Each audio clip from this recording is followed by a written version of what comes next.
keep doing the same thing over and over again and expecting a different result is the definition of insanity, according to the great Einstein. And I see that a lot with people's training programs and strength training programs, which we're going to be talking about today, as they get onto a strength training program, and wherever they get that from, whether it be from a trainer or from a magazine or from an article or from social media or YouTube, so some sort of guru, and off they go and they get that program and off they go, and they don't get the results that they dreamed of or expected. And that is a common thing which I've found in my 39 years as an exercise professional. And I've trained people from the general population to the disease, to rehabilitation, to the young, to the old, and to the elite. And I found when people go into a program, they have these expectations and this drive or these goals or dreams of what they want to achieve, whether it be lose weight, build up, get strong, get fast. And they go in there and they do the program, and what is a common thing is they start to get some results, because something is always better than nothing. And those results over time start to diminish. Then they start to plateau, and sometimes they actually start to decrease. You actually start losing results. You start getting weaker, and then eventually you get frustrated and you end up keep pushing. And what will I do? I do more of what I've already done. I just do more, and they end up getting injured. They get dismayed, disappointed, and then they give up, and until the next time they get this burst of motivation because they watched a motivational movie or motivational clip, and they're off again, and they go find another program, and off they go. So let's have a look at in my view, the 7 reasons why people don't get the results they expect, what they are promised, and what they dreamed of. And the first one of that is that, yes, everyone has goals and dreams of training for whatever goals that might be, whether it be losing weight or building up, what it might be, and you have this expectation of you want to be the best version of yourself, or you want to be the best you can possibly be. So you start to get a program which is not individualized to you. You start searching the internet or searching the gym, and if you want to put on muscle, you find the biggest guy or the Mr. Olympia. If you want to get lean, you find the leanest person or the fittest person or the person in the best shape, and you go up and you say, hey, how did you do it? And they say, I did this, and this is how you should do it. And they go, fantastic. So they take that program, someone else's program or generic program, and they go and they dedicate themselves to that program, expecting that they're going to get the results that that person got, not fully understanding of why did that person get the results they got. And sometimes it's not always the program. They get the results just because of who they are, and they will do any program and they're going to get the results. So one of the big challenges I find is that you're doing other programs which are not suited to you. They're suited to the physiology, the biomechanics, to the genetics of someone else. For example, if you model your program off the elite of the supermodel or the super fitness guru online or the super bodybuilder or the super athlete, and you're not a super genetic, then you're going to find yourself getting into a bit of trouble. When I mean trouble, I mean is that you're not going to get the results that they get because you're not them. And B, if you keep doing what they do and you're not suited to that, then you could have adverse effects. In the worst cases, you get injured and then you stop training altogether. And I guess with training is that you're providing a stimulus to the body that causes stress. And that stress gets the body to physiologically adapt, because the body doesn't like stress, so it gets stronger, or it changes, or it physiologically transitions itself into a more effective, efficient working machine or organism, so it can deal with that stress better if that stress presents itself again. So you provide a stimulus that provides a stress that stimulates an adaptation for the body to transform itself physiologically, to be better physiologically, to deal with that stress if it comes down the track again, which you naturally present to itself in your training program.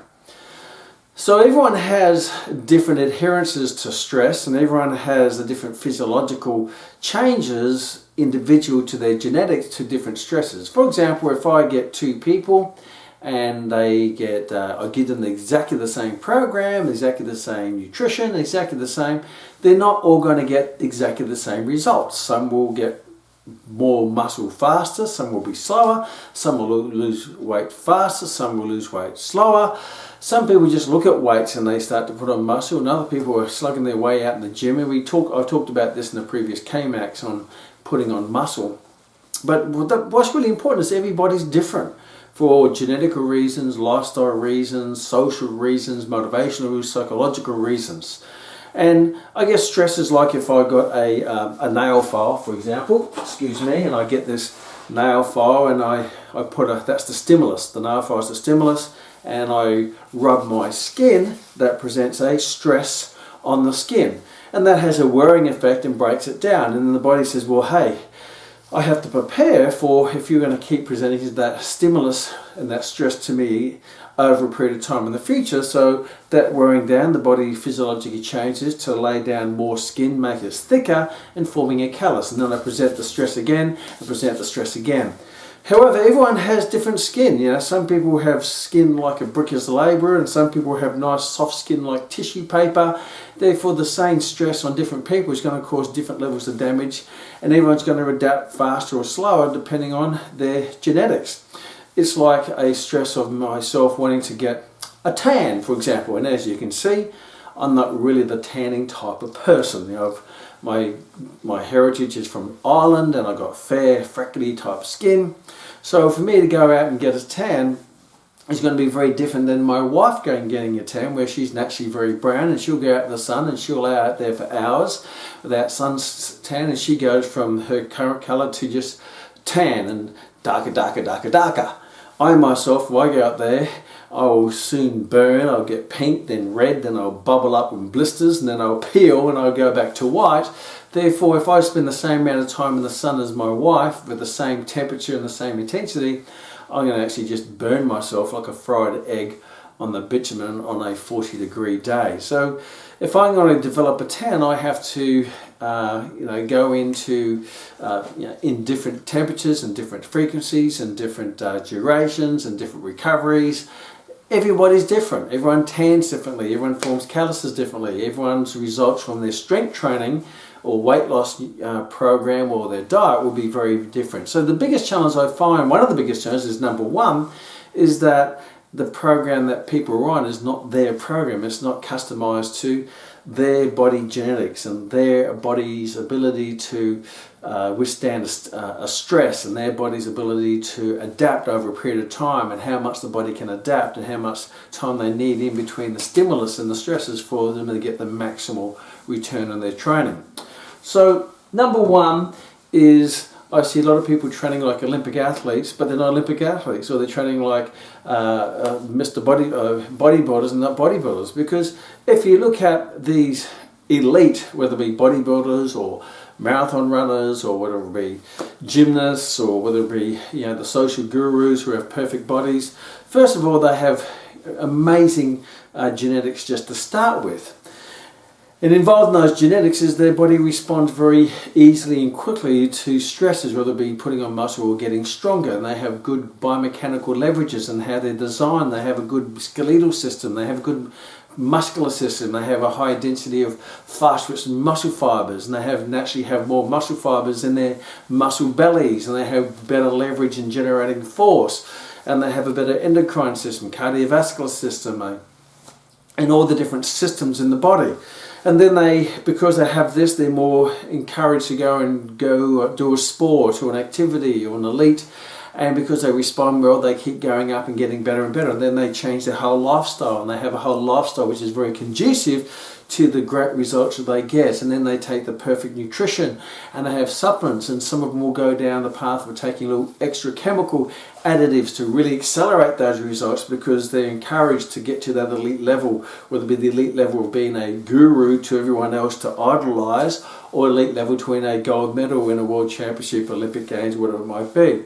So everything they do is genetically and lifestyle perfectly made, yet the average Joe or Joan they all say, hey, I want those results, I'm going to do their program. If I wanted to be a marathon runner and I took up the training program of a Kenyan marathon runner, an Olympian, I would just within 2 days of doing their volume and their speed and their training, I would burn myself out. If I train like a Mr. Olympia bodybuilder, I'm not going to be able to cope with that because I'm not that person. I don't have all those extra things around them, and let alone their genetics. So it's very important that over time that you work out for yourself. We're going to go through the other 6 main things that you can play with, and then you're going to have to over time model the program based on your genetics and your lifestyle and your expectations.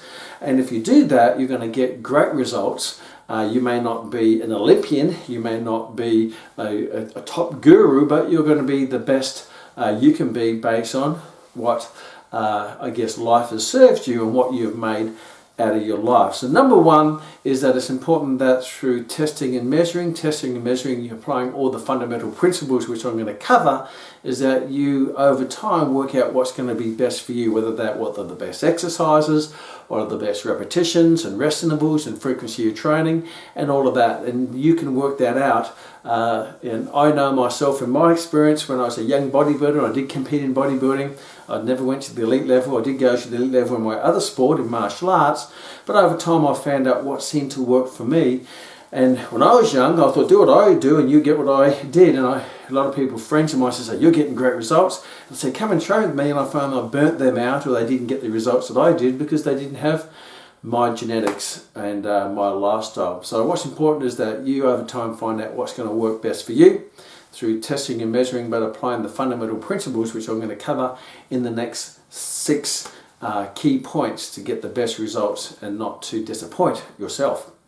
The second reason why people don't get the results that they expect is their exercise selection. In this session I'm going to concentrate more on strength training or weight training for building muscle or building strength. And those two are very much related, by the way. If you want to get an increase in muscle size, you have to increase your strength, because if you don't get an increase in strength, why would your muscle size increase? Why do you have muscle hypertrophy? And we now from the research, I'm not going to cover it in this session, I covered it in my session on increasing muscle size from a scientific point of view, is that your initial increase in strength are more neuromuscular adaptations, and they can be maximized within a matter of anywhere from 3 to 6 months. And any further increases in strength beyond that is going to be more linked to an increase in muscle size, particularly for males. Now females it's not so much, because you don't have the testosterone levels as us males do, therefore you still can put on a little bit of muscle, but not near as much as us males. And you can get more increases in strength through neuromuscular adaptations, and that still also applies to young children who haven't developed the levels of testosterone that an adult has, and also applies to the elderly, because as you get older your testosterone levels will start to decline. So this session is we're going to be focusing on strength and muscle size, which are interrelated, and I'm not going to go into the bits and pieces of that. But a lot of time people want big results, but they pick little exercises. And I have the simple philosophy is pick big exercises if you want to get big results. Because the body works as a whole, it doesn't work as an individual group of muscles. A lot of people program through what we call topographical anatomy. It means if I want to get a bigger bicep, there's the bicep, it originates up here on the anterior scapula, on the coracoid process, and the anterior superior glenoid cavity, and it goes across to the glenohumeral joint, it goes across the elbow joint, which is the hinge joint, and inserts into the radial tuberosity of the radius. And therefore it flexes the elbow. So that's how I work it. And then they go do that same principle, and they allocate an exercise for every individual muscle. Therefore they end up with a program with lots of different exercises trying to hit all the different muscles. But basically the body doesn't work that way. It works in a functional manner. It works together. Everything works together. So the reason why it works together, because ultimately any exercises is stimulated by the nervous system that activates the muscular system, that in turn then stimulates the endocrine or the hormonal system to release the appropriate hormones to get the work done during the exercise. But most of all, after that is to create a hormonal environment that's going to be conducive to create physiological change for the body, so it can adapt and get stronger or put on more muscle size. So when you go back to the gym, it can deal with that weight more effectively and efficiently and easily. So that's the whole point of training, is to really, the main point of training is to stimulate the whole body to activate the hormonal system. And the bigger and the more complex the exercise, the greater the stress on the whole body, the whole organism, the greater stimulus on the nervous system, the greater stimulus on the muscular system, and the greater stimulus on the, most importantly, the endocrine or the hormonal system. So what we found is that doing little exercises doesn't stimulate the nervous system to a greater degree because it's very isolated, and it doesn't stimulate a lot of muscle activity, and it definitely doesn't stimulate a lot of hormonal change, which stimulates the whole body. So therefore, if you want to get the best exercises to do, then pick the bigger, more complex, maybe more physically demanding. And people say, yeah, but they're hard. Well, of course they're hard. That's why they work, because they stimulate the whole body. So if you're going to do isolated exercises, there's a number of challenging things with isolated exercises, which I'm going to cover more in detail in my next Kmax. One of the things is a lot of the isolated exercises put isolated inappropriate stresses through the joints. So a lot of the isolated exercises are pretty much contraindicated in terms to the integrity of the joint, because a lot of the movements you do in isolation are not functional movements. They don't place stresses through the joint, they put stresses across the joint. So they put stresses across the joint, not through the joint. And I'm not going to go through that in detail in this session. I'm going to cover a whole session on the main reasons and the main movement patterns to avoid deterioration of joints and eventually injury. So first of all, isolated exercises, they can be quite unsafe if they're done repetitively under load, because they put isolated inappropriate stresses through joints, whether that be shearing forces or rotational forces or momentum forces through the joints that can eventually, when you get injured, you're not getting any results anyway. When you're injured, the game's over. You're going to be going backwards. The other thing with isolated exercises, they're not very functional. So if you're training for strength or function, then there's not many movements in life that you do isolated movements like that, because the body is a whole mechanism that works together in a multifaceted way. So they're also not very functional. And as I mentioned before, isolated exercises don't put a lot of physical stress on the whole body as a whole, activating the muscular, the nervous, and the endocrine system. Therefore, if you want to pick exercises, then it's best to pick big, compound, functional base exercises. And that basically means doing things like your bench presses or pushing movements, multi-joint pushing movements, multi-joint leg movements such as squats and lunges, bench press, chin-ups, multi-movement back exercises. And the beautiful thing about those is that, yes, they stimulate the whole body. When you finish, do a set of chins or a set of squats, you're like, oh my gosh, whew, your whole body is stimulated. You're glowing with electrical activity and nervous, neurological activity, muscular activity, and most importantly, hormonal activity. But if I just go and do a set of one-arm bicep curls, I walk away, have a chat, and do the other arm, then it's not putting a big stress on the body overall through all the systems in the body. So the beautiful thing with the compound exercises is that if I'm doing chins, for example, I'm working all the lats, I've got a heavy load, so compound movements, I have to get a high neural drive from the central nervous system going through the peripheral nervous system that stimulates, because it's a heavy load, because you can lift heavier loads with compound exercises. Heavier loads means you've got heavier load, more force on the muscle. More force in the muscle, therefore the body has to overcome that force through muscle activation. Therefore the muscles will activate more what we call motor units. More motor units, more muscle fibers being activated. More muscle fibers being activated, then you basically got all the carry-on effects of the hormonal system after that. Because I can lift heavier loads, I have to overcome greater force, greater motor unit reactivation, more muscle fibers, more tension, more stimulus overall. So big exercises, and we know this from the research. For example, if you do a 10 RM squat versus a 10 RM leg extension, you're going to get greater muscle activation in the quadriceps doing a 10 RM squat than you would in the leg extension exercise, because you're lifting heavier loads. Plus, you also get the added benefit of working all the other muscles in the body at the same time, which are also target muscles which you're probably targeting on other days, which means you don't have to do now.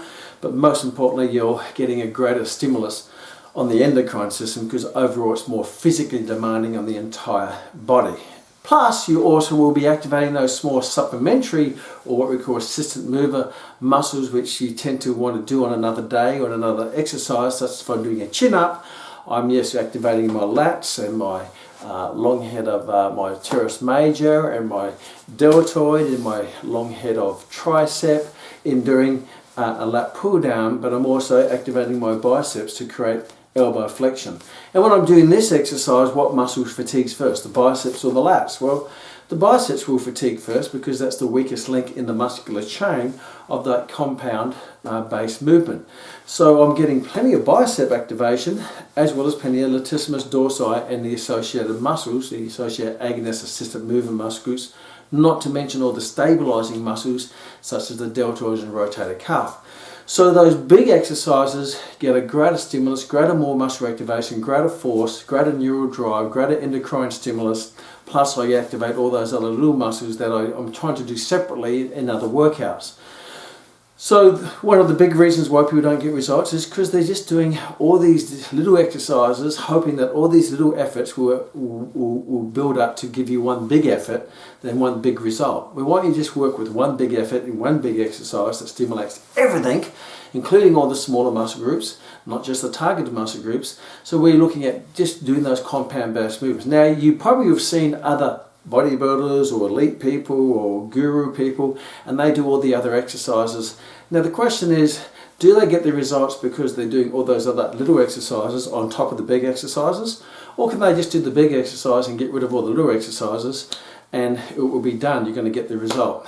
And when you do the big exercise, you're also working all your core muscles, what people call the core, which is as your rectus abdominis, your transverse abdominis, your internal external obliques, your vertebratus, your rectus spinae, your quadratus lumborum, all these muscles here. So if you're doing squats, then there's no need to go and do all these fancy core exercises that put you in very complicated positions, in a very dysfunctional position, that hoping it's going to give you a result. Well, you're getting those results from the big exercises. So the big challenge I find with a lot of people, they spread their effort across lots of little dysfunctional, sometimes unsafe exercises, less effective exercises, when they can actually just put all their effort into just a handful of big exercises that will give him the big results, not just in the target muscle groups, but also all of the muscle groups, including the little muscles such as the muscles of the arms and the shoulders and the abdominals and the core and those particular areas. So do less better exercises, but do them better.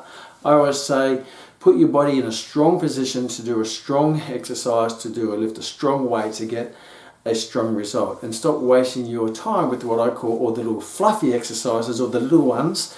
Otherwise you're going to be in the gym all day long doing lots of little exercises hoping it's going to give you a bigger result. We'd rather do less, bigger effort, bigger result. The third component, that the reason why some people don't get results, is because simply they're just doing the wrong repetition range. They're doing the wrong rep range to get the result they want. Now I'm not going to go into detail because, as I've shared a couple of times, I've already done a full comprehensive session on this, on muscle building. But ultimately, if you want to get increases in strength and increases in muscle size, then you need to load the body with an overload, and a significant overload. If it's only a little overload, you're not going to get big results. You need to present a big overload relative to your ability and your genetics and your level of strength, naturally, because everything is relative. 100 kilos to one person is light and 100 kilos to another person is heavy. But it has to be relative to you to progress your results. So when it comes to repetitions, what do repetitions represent? They represent where the stimulus is placed on what we call your energy timeline. So your body has an energy timeline where the first 10 seconds of exercise, a maximal intense exercise to fatigue, anything in there is activating what we call the phosphate energy system, activating fast-twitch muscle fibers. And then you transition into lactates, like first gear, second gear, third gear. Your body only has 3 gears with a grey transition in between. And then the second energy system is the lactate energy system, where you start to use glycogen as a source of energy. That gives you a byproduct of lactic acid, and that goes from anywhere from 10 seconds up to around about 2 minutes, depending on how hard and fast you're going. So now you're using basically your sugars as a source of fuel.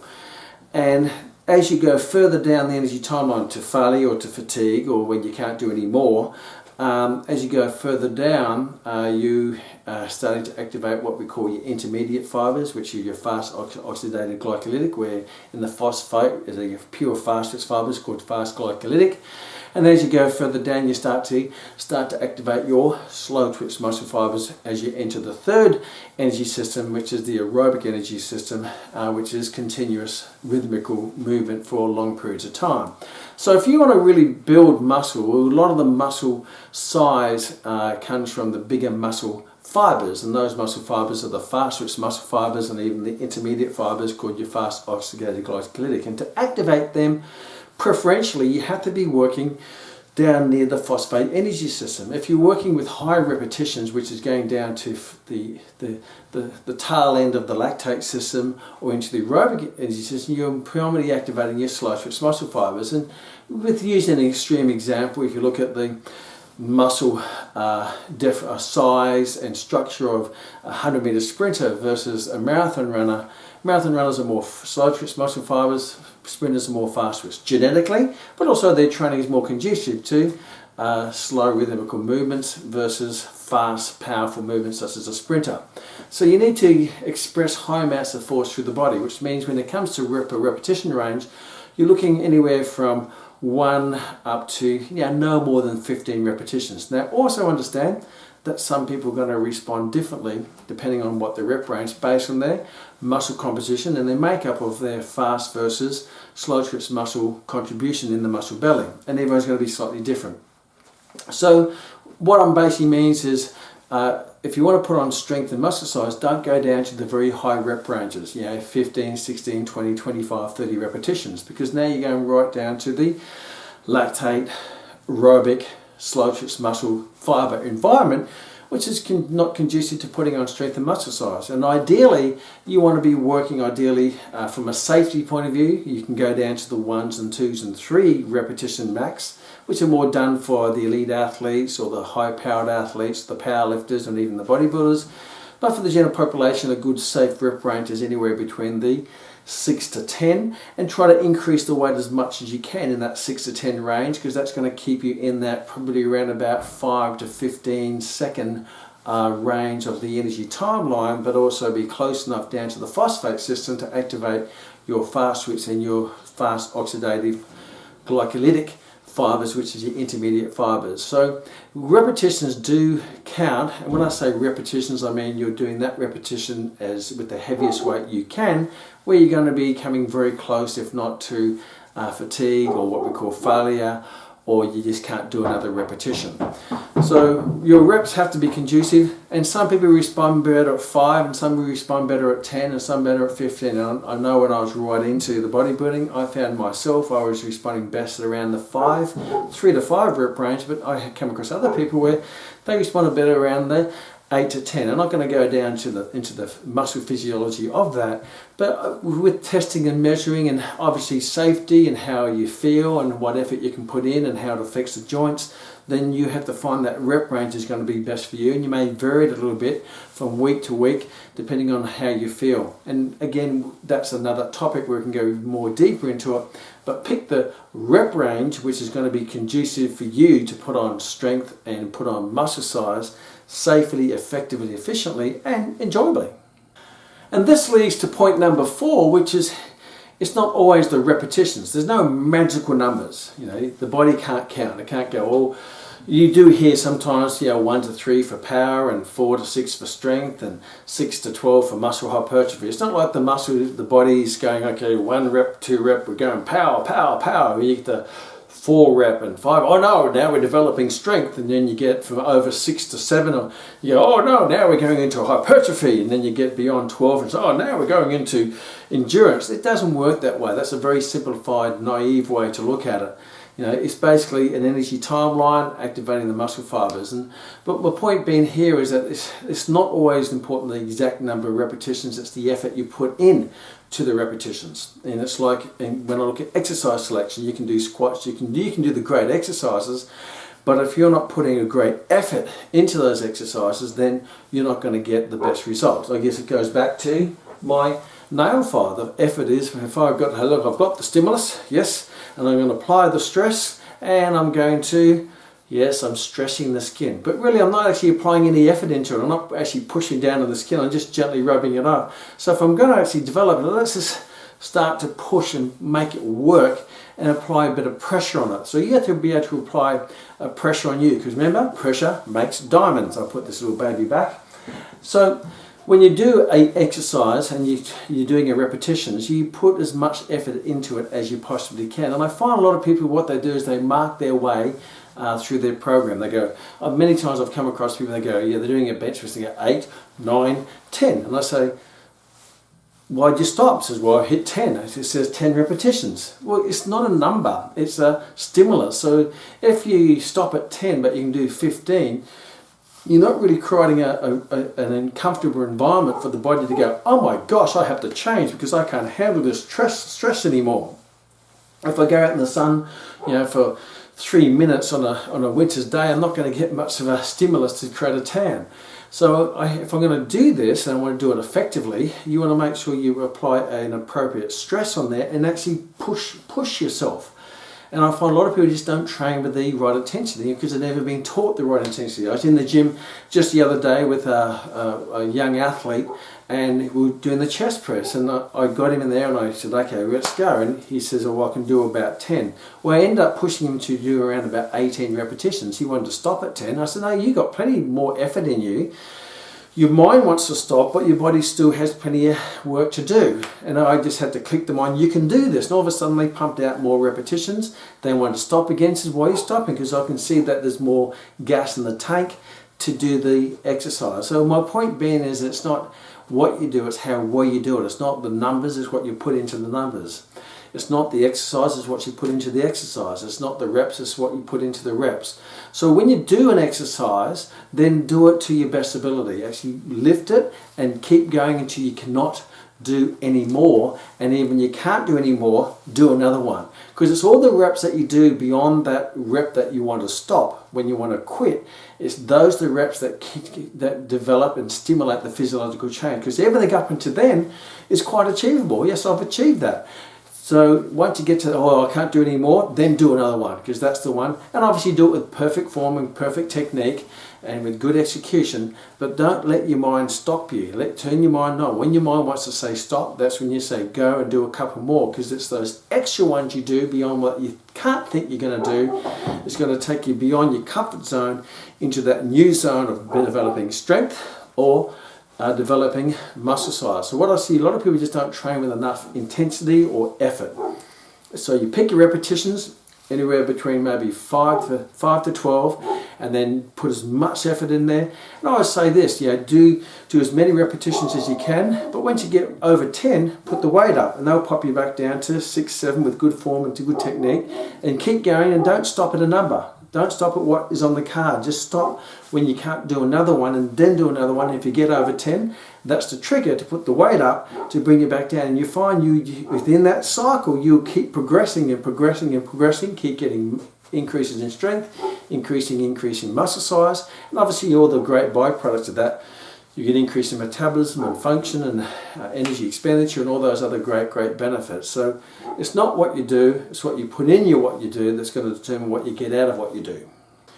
Which leads me to the number 5. Number 5 is if you're putting everything you got into what you do, then you're not going to do what you do very much. There's an inverse relationship between intensity or effort and volume or duration. So if I'm going for a run, the faster I run, the shorter I can run.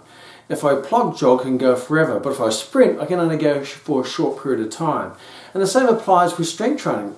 So the more you do, the less you're going to put in what you do. And I talked about this in exercise selection. If you're doing lots of little exercises, you subconsciously just divide your effort across the session. If I say to you, for example, we're going to go for an hour run, how fast would you start? You'd start plodding along, and probably the fastest time you'd run would be in the last maybe minute heading towards the finish line. So that's very interesting. The more you do, the less you put in what you do. If I say we're going to go into a 100-meter track and we're going to do 30 100-meter sprints, how much effort are you going to put in the first one? You're already psychologically pacing yourself, if not defeated, before you even start. But if I say, hey, we're just going to do 2 100-meter sprints, then you're going to put everything into it. Just because a lot of times strength training is not just the makeup of the program, the exercise selection, the reps, the sets and all that, but it's the mindset of what you go into the program. So if I only have a short period of time, then I'm going to really put into it, because quality is better than quantity. It's not how much I do it, it's how well I do it that actually counts. So what I find a lot of times is people just do, as I said in the earlier point, is they do too many exercises, too many ineffective exercises, and I also find they just do too many sets. You know, they say, well, we have to do 3 sets or 4 sets or 5 sets, and that's not necessarily correct. The research actually shows it doesn't matter how many sets you do, it's what you put into the set that counts. But the more sets you do, the more you're going to pace yourself through this. And I've done this many times in training elite athletes who used to do lots of sets, and they just brought them down to 1 set, and all of a sudden, bam, they just put everything into it, because they don't get a second bite of the apple. They don't get that second opportunity to put their best effort. So therefore, they're going to put a better effort. If for a little exercise, if you were to test this, go on the floor and do as many push-ups as you possibly can till you cannot do another push-up, not one single extra push-up, and then ask yourself, and you only do 1 set. But if I said we're going to do 5 sets of push-ups, then what would you do at the first set? You'd pace yourself. Or 3 sets, you'd pace yourself rather than just doing 1 good set. So you're better off doing 1 great set than 3 average sets. Consciously, or many times subconsciously, pacing yourself through the first, second, third set so you can get through the workload, rather than maximizing the workload by just doing 1 set. So it's not about how many sets you do, it's about getting prepared for your best set. And once you've done your best set, why do you need to do it again? If you've done your best maximal set, means what you've done is you maximally activated the motor units to perform that lift with that weight to your maximal ability. And if you do another set, then you'd find the repetitions are going to probably drop because you're fatigued. So if the repetitions has dropped, that means you're not activating the same number of motor units. You're activating a lesser number of motor units and muscle fibers because you can't complete the same amount of workload or amount of force. Therefore, you're fatigued. So what you're basically doing is you're getting diminishing returns with each set. And sometimes people actually reduce the weight on the next set, third set, fourth set. But if you're reducing the weight, then you're reducing the force, you're reducing the motor unit recruitment, the number of muscle fibers have been activated, you're reducing the stimulus, and you're reducing the tension of the muscle. So what you're basically doing is with every extra set, you're doing a weaker set. Isn't the whole point of strength training is to get stronger? So you're better off getting all your energy and putting into your best exercise and finding your best set. Now you may need to do maybe 1, maybe 2 preparation sets, people call warm-up sets, but make sure in those warm-up sets you're not inducing fatigue, because if you fatigue yourself in the warm-up sets, you're taking away from the most important set, which is the working set, or I like to call the result set. If I come into this room and I turn the light switch on, I have to turn it on once, and it gives me the light. It's maximal stimulus from the light switch, which is the central nervous system, the peripheral nervous system, the nerves to the light. It activates, it connects to the light through the electrode, and it turns the light on 100%. I don't turn the light switch on, off, because I have to turn the light on, off 3 times, 3 sets to get the best result. No, you just turn the light switch on once and do it well. Do it properly the first time. You won't have to do it the second time. If you keep doing it 2, 3, 4 times, all you're doing is wearing out the light switch and the light bulb. You're turning it on and off, you tend to, and that can lead to what we call overtraining, diminishing returns, and eventually injury, because now you're increasing the volume of repetitive stresses in the body. Remember, the purpose of strength training is not to wear the body out, but to stimulate it. So if you're doing lots of exercises and lots of sets, you're doing a lot of wear and tear, and particularly because you're doing lots of exercises and lots of sets, you're not putting 100% effort into any of them, because the exercises are poor selected exercises. You're doing lots of sets, you reduce the effort, therefore you're basically all you're doing is wearing the joints out, mentally, physically wearing out, because you're in there for long periods of time.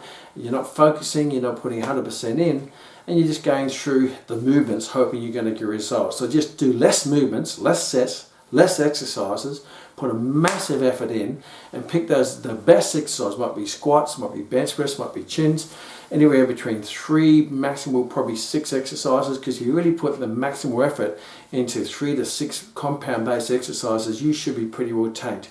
And the purpose of strength training is not to walk out feeling completely fatigued, it's about to walk out completely stimulated. Remember, you're there to stimulate the body, not wear out the muscles, wear out the tendons, wear out the joints, wear out the nervous system, and wear out the endocrine system. So how many sets do? You do your best set. Now, you may need to lead up sets. If you do a set and you feel that I didn't quite get that because I lost my form a little bit, that's fine. Have a rest, recover, regenerate all your energy in your muscles and go and do the set properly. But if you've done your best set, then what's the use of doing it?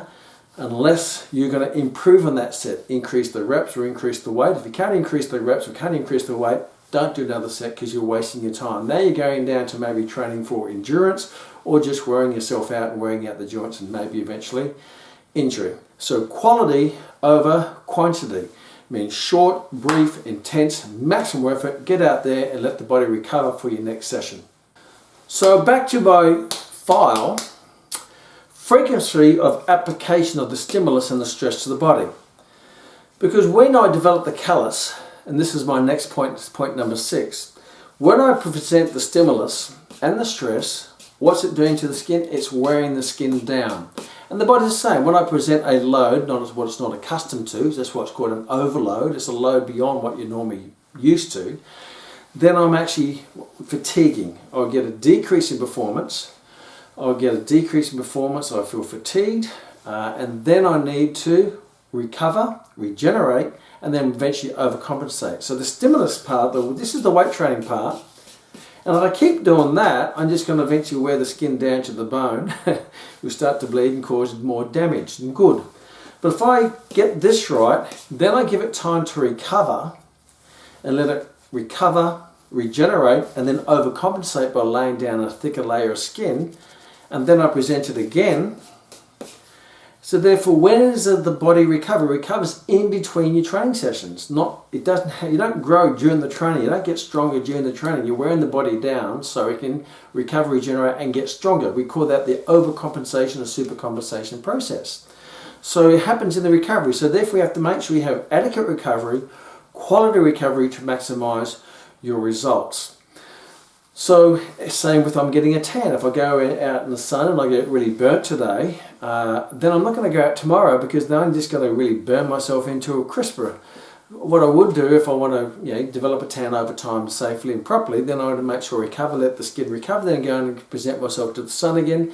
And remember, some people can go in the sun every day and they don't get burnt, and they just get browner and browner, and people like me get pinker and pinker and redder. So again, there's going to be an individual component of all of this. As I said, to point number 1 is you have to sort of test and measure how much your body can handle and how frequently it can handle. So the frequency of training is really important.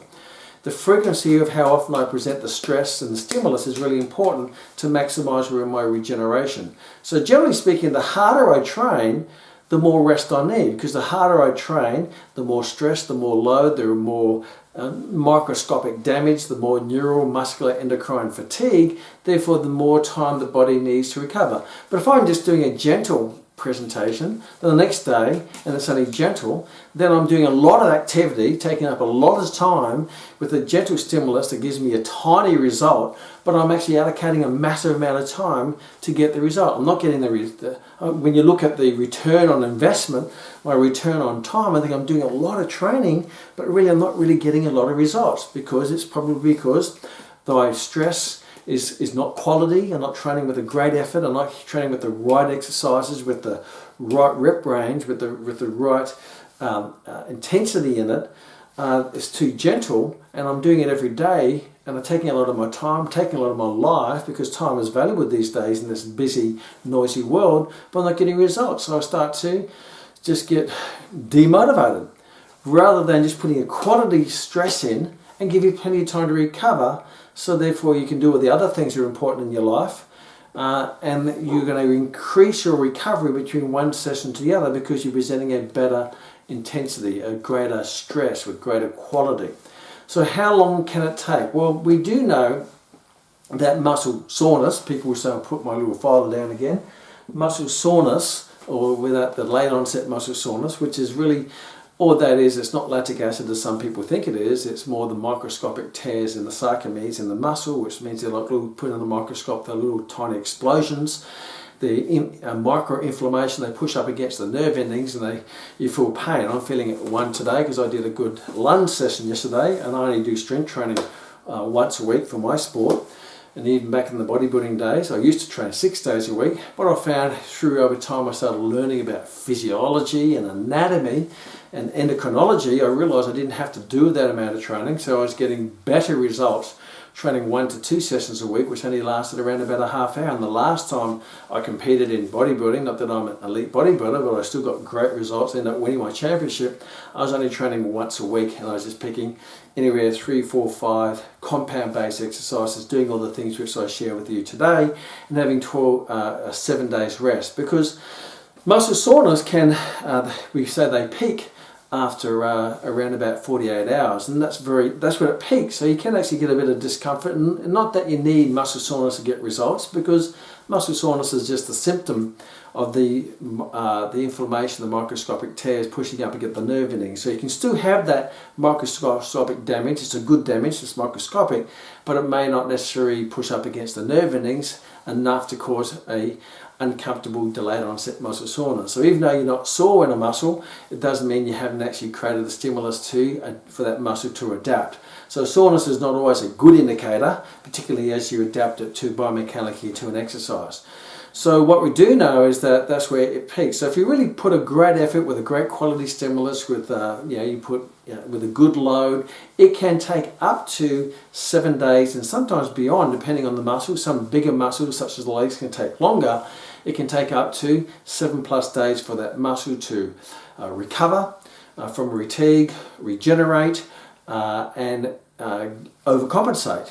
And then that can take 7 days. And I found even sometimes the legs, for example, when I was training elite Olympians and elite bodybuilders, that I'd only train their legs once every 2 weeks, and maybe the upper body once a week, because I found that was a good combination, because the legs really put a lot of stress, not just on the muscular system, but on the nervous system, the endocrine system, because remember, they have to recover too. So it's not just recovering of muscle. A lot of people focus on muscle, but muscles recover, and the muscles are driven by the nervous system. So neural fatigue can set in, and you look at the symptoms of overtraining. You're flat, you're de-energized, you're not motivated, your performance is going down, you feel weak, and a lot of those symptoms can be neurological. Not to mention the hormonal systems, where you feel really, just not right. You feel emotional, you feel flat, you feel depressed, you feel anxious. They're all hormonal side effects. So you have to make sure not just the muscular system recovers, but the nervous system and the endocrine system. So basically, the harder you train, the more rest you need. The less hard you train, the less rest you need. So if people don't train very hard, then they can probably train more frequently, but that doesn't mean they're going to get as good a results, because the stimulus is not really putting a high amount of stress. Remember, pressure makes diamonds. Not much pressure, no diamonds. So the person who puts the most pressure on their body ends up being the most valuable gemstone in the jewelry store. So, and it's all relative to you. So my point being, if you've got to do it, put an effort in and do it the best you can, and then that's going to give you plenty of time to recover. In that time, might be 5 days, 6 days, 7 days, maybe up to 2 weeks of recovery.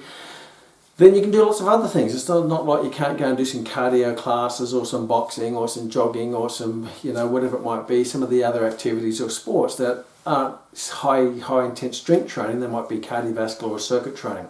But when it comes to strength training, one of the big things I find is people just train too frequently.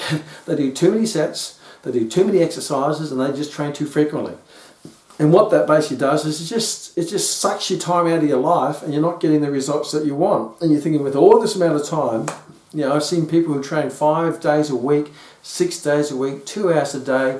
They've been doing it for years, and I look at them and I think, geez, I would have expected a far better result from the amount of time and effort that you've put in.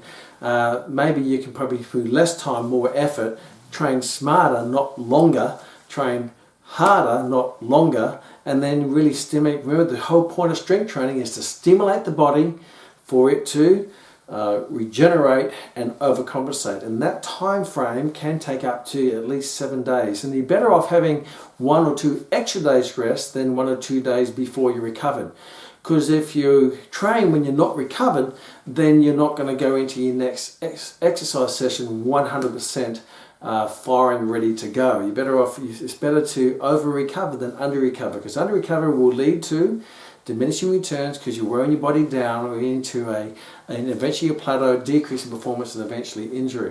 So even if I am getting a good stimulus, a good effort on a great exercise, and I get the stimulus on it, the stress, the physiological change, if I don't give that muscle, that joint, that tendon, the nervous system, endocrine system to recover, and I come back and I train it again too early without providing that recovery and overcompensation, then all I'm doing is I'm providing a good stimulus, not giving enough time to recover by giving it maybe 1 day, and going again and not giving enough time to recover, and going again, and eventually all I'm going to do is wear the skin down to the bone. If I go in the sun too frequently at high intensity sun rays, then I'm going to burn myself into a crisper. So even if you're training with good quality, it's important that you allow that time frame for the muscular system, the tendons and the joints and the endocrine system and the nervous system and your mental attitude to fully recover. Otherwise, that will lead to overtraining, diminishing returns, a training plateau, decrease in performance, and eventually an injury. And you've got to take a special note for those people who divide their body up and do what we call split programs. So I'll work the upper body today and the lower body tomorrow. I'll work the chest, shoulders and tries today and the back and biceps tomorrow. That can also be quite hazardous because the body doesn't work in isolation. The body works as a whole. So the same nervous system activates the leg, the same nervous system activates the chest exercise, the same nervous system activates your back.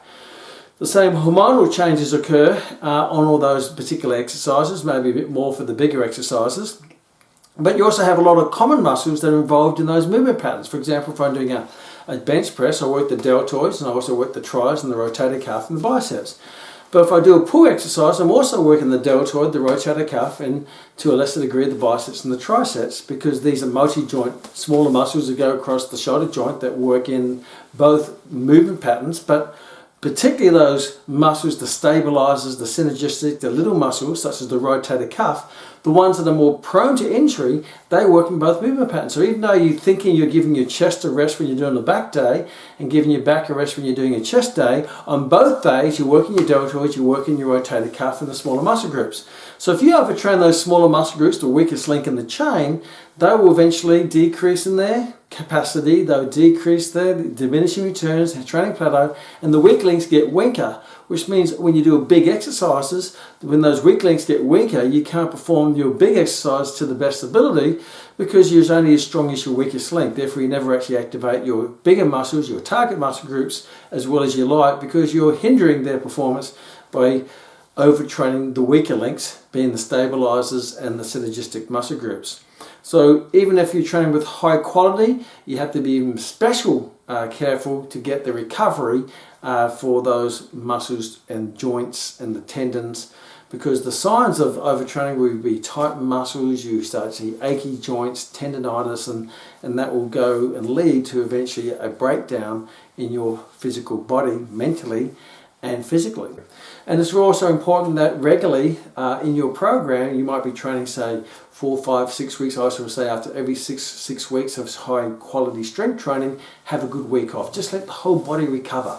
And you may, I'm not saying you go sit at home and sit on the couch eating chips, watching Netflix. It means you don't do any strength training. Do some cardio, a bit of cross training, or do some swimming, whatever it might be.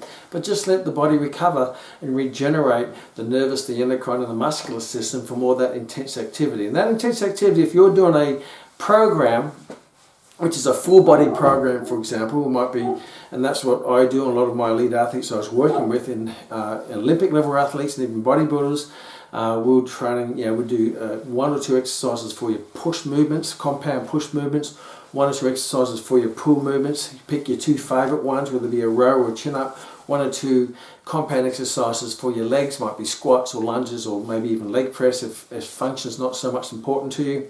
and put 100% in and do that on once a week, and you get a whole week fully recovered. But the other thing is, when you go into your next training session after a week, you go in there really excited because you've missed it and you're ready to go on. And when you're doing it, you're thinking to yourself, I've got 7 days before I do this again, so I better do it properly.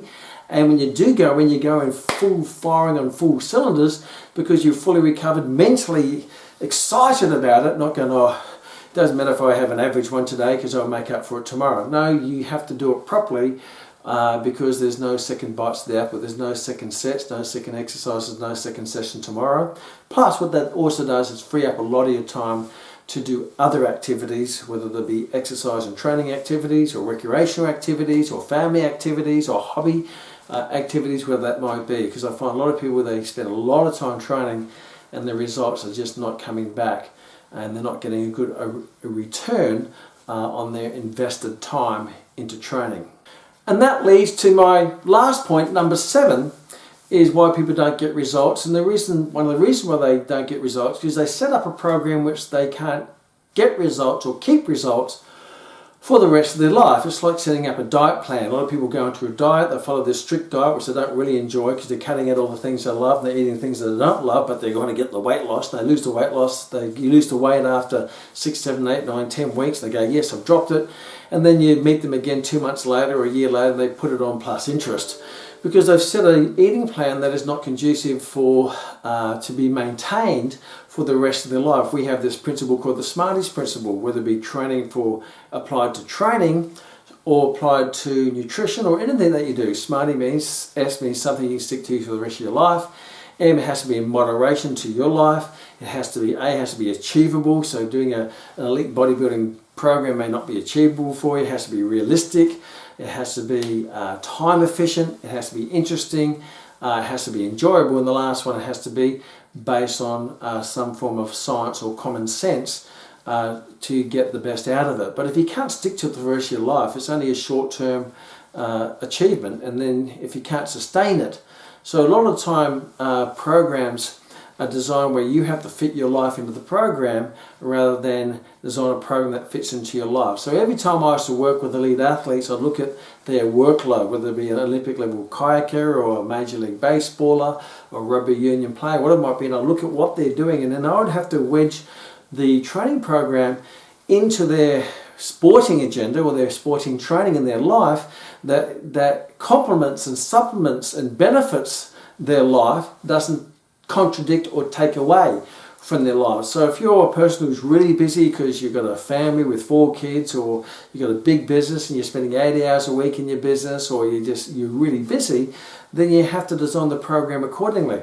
I want you to think about this. If you have 2 twins, identical twins, and they both want to put on muscle, one is unemployed and they basically live off nothing, they sit at home and they're always resting and they have this pretty cruisy type lifestyle, and they can eat when they want. And the other twin, they got a building business and they're working 80 hours a week in a physical labourers type occupation, and they have a family of 4.